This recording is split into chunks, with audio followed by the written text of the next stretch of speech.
ಜನಶ್ರೀ ನ್ಯೂಸ್ಗೆ ಸ್ವಾಗತ. ನಾನು ನಿತಿನ್ ಮಂಜುನಾಥ್. ಹುಲಿಕಲ್ ಘಾಟ್ನಲ್ಲಿ ಖಾಸಗಿ ಬಸ್ಗೆ ಬೆಂಕಿ, ಪ್ರಯಾಣಿಕರು ಪ್ರಾಣಾಪಾಯದಿಂದ ಪಾರು. ಹುಲಿಕಲ್ ಘಾಟ್ನಲ್ಲಿ ಖಾಸಗಿ ಬಸ್ಗೆ ಏಕಾಏಕಿ ಬೆಂಕಿ ಹತ್ತಿಕೊಂಡ ಘಟನೆ ನಡೆದಿದೆ. ಕುಂದಾಪುರದಿಂದ ಶಿವಮೊಗ್ಗ ಕಡೆಗೆ ತೆರಳುತ್ತಿದ್ದಂತಹ ಬಸ್ ಮಧ್ಯಾಹ್ನ ವೇಳೆಯಲ್ಲಿ ದುರಂತಕ್ಕೀಡಾಗಿದೆ. ಮೂಲಗಳ ಪ್ರಕಾರ ಬಸ್ನ ಇಂಜಿನ್ ಭಾಗದಲ್ಲಿ ಮೊದಲು ಹೊಗೆ ಕಾಣಿಸಿಕೊಂಡಿದ್ದು, ನಂತರ ಕ್ಷಣಾರ್ಧದಲ್ಲೇ ಬೆಂಕಿ ಸಂಪೂರ್ಣವಾಗಿ ಬಸ್ಗೆ ಆವರಿಸಿದೆ.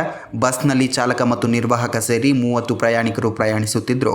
ಪರಿಸ್ಥಿತಿಯನ್ನು ಗಮನಿಸಿದ ಚಾಲಕ ತಕ್ಷಣವೇ ಬಸ್ ನಿಲ್ಲಿಸಿದ್ದರಿಂದ ಎಲ್ಲರೂ ಸುರಕ್ಷಿತವಾಗಿ ಕೆಳಗಿಳಿದಿದ್ದಾರೆ.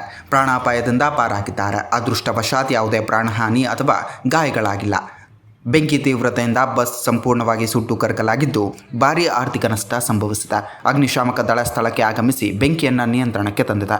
ಪ್ರಕರಣ ದಾಖಲಿಸಿಕೊಂಡು ತನಿಖೆ ಮುಂದುವರಿಸಿದೆ.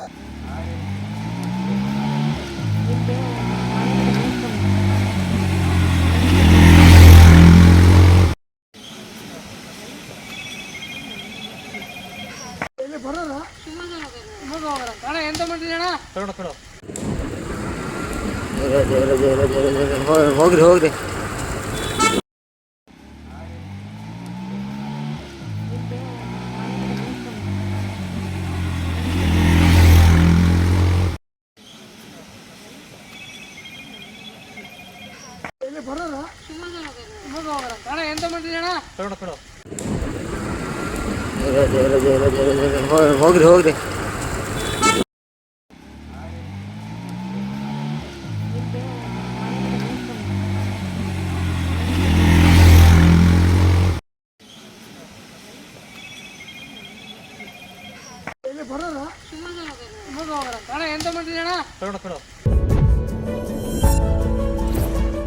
ಇದೇ ರೀತಿಯ ನಿರಂತರ ಅಪ್ಡೇಟ್ಗಳಿಗಾಗಿ ನೋಡ್ತಾ ಇರಿ ಜನಶ್ರೀ ನ್ಯೂಸ್.